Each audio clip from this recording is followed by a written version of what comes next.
Assalamualaikum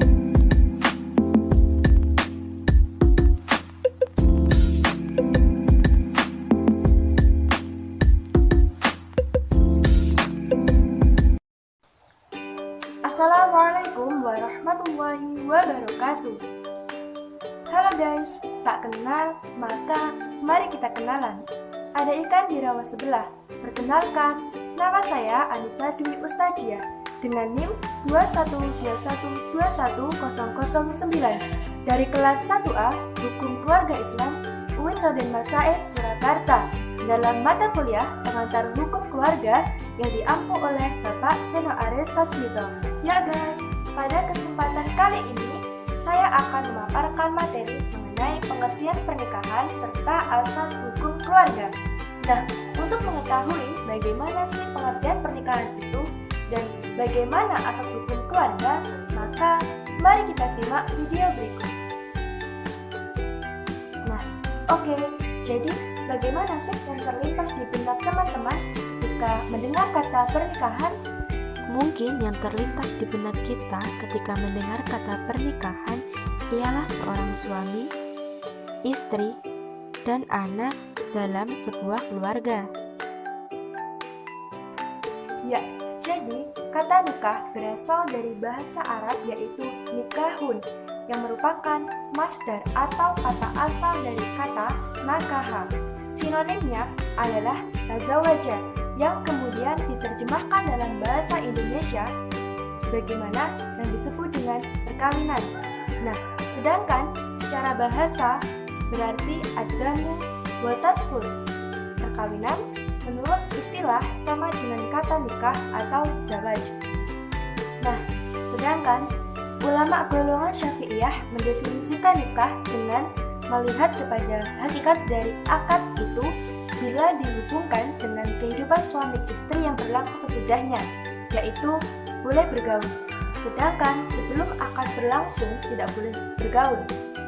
Sebagaimana di kalangan ulama Syafi'iyah menemukan pengertian nikah adalah akad atau perjanjian yang mengandung maksud membolehkan hubungan kelamin dengan menggunakan lafaz nakaha atau zawaja.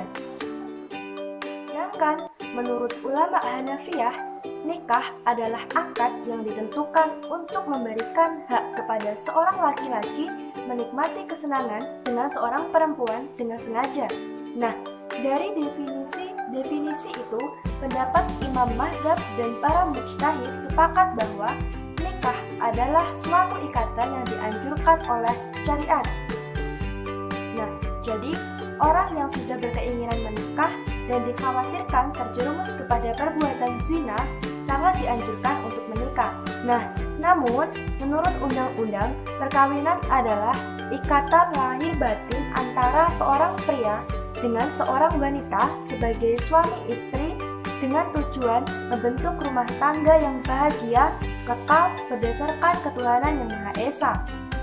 Nah, dalam kompilasi hukum Islam di Indonesia, perkawinan menurut Islam adalah akad yang sangat kuat atau misakon ghalidhon untuk menaati perintah Allah dan melaksanakannya merupakan ibadah. Ya guys, untuk selanjutnya ada pula loh pengertian pernikahan menurut para ahli. Yang pertama, menurut Sutoyo Prawiro Hamijoyo. Pengertian pernikahan menurut Sutoyo Prawiro Hamijoyo adalah persekutuan hidup antara seorang laki-laki dan seorang perempuan yang disahkan secara formal dengan undang-undang dan umumnya bersifat religius. Nah, untuk yang kedua adalah menurut Abdullah Siddiq. Menurut Abdullah Siddiq, pengertian pernikahan adalah pertalian yang sah antara seorang laki-laki dan seorang perempuan yang hidup bersama atau bersetubuh yang tujuannya untuk membentuk keluarga dan melanjutkan keturunan serta mencegah perzinahan dan menjaga ketentraman jiwa, lahir, dan batin. Nah, untuk yang ketiga adalah pengertian perkawinan menurut Profesor Subekti, di mana perkawinan adalah ikatan pertalian yang sah antara seorang laki-laki dan seorang perempuan untuk waktu yang lama. Selanjutnya adalah adalah asas hukum keluarga. Asas hukum keluarga ada 4. Yang pertama adalah asas monogami. Artinya bahwa seorang pria hanya boleh mempunyai satu istri dan seorang wanita hanya boleh mempunyai satu orang suami. Monogami adalah suatu bentuk perkawinan atau pernikahan di mana si suami tidak menikah dengan perempuan lain dan si wanita tidak menikah dengan laki-laki lain. Jadi, singkatnya, monogami adalah pernikah antara seorang laki-laki dan seorang perempuan tanpa adanya ikatan pernikahan lain. Yang kedua adalah asas konsensual.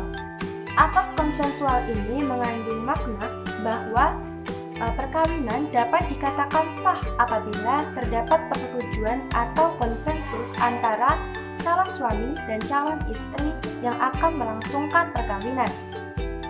Yang ketiga adalah asas persetujuan bulat, yaitu asas di mana antara suami istri terjadi persatuan harta benda yang dimilikinya, atau dalam undang-undang juga disebut sebagai harta bersama. Oke, yang terakhir adalah asas proporsional. Asas proporsional adalah asas di mana kedudukan dan hak antara istri adalah seimbang dengan kedudukan dan hak suami baik dalam kehidupan rumah tangga ataupun dalam kehidupan masyarakat. Oke guys, demikian merupakan pengertian mengenai pernikahan serta asas-asas dalam hukum keluarga. Mohon maaf apabila dalam penyampaian terdapat banyak kesalahan dan semoga video berikut bermanfaat. Sekian dari saya. Wassalamualaikum warahmatullahi wabarakatuh.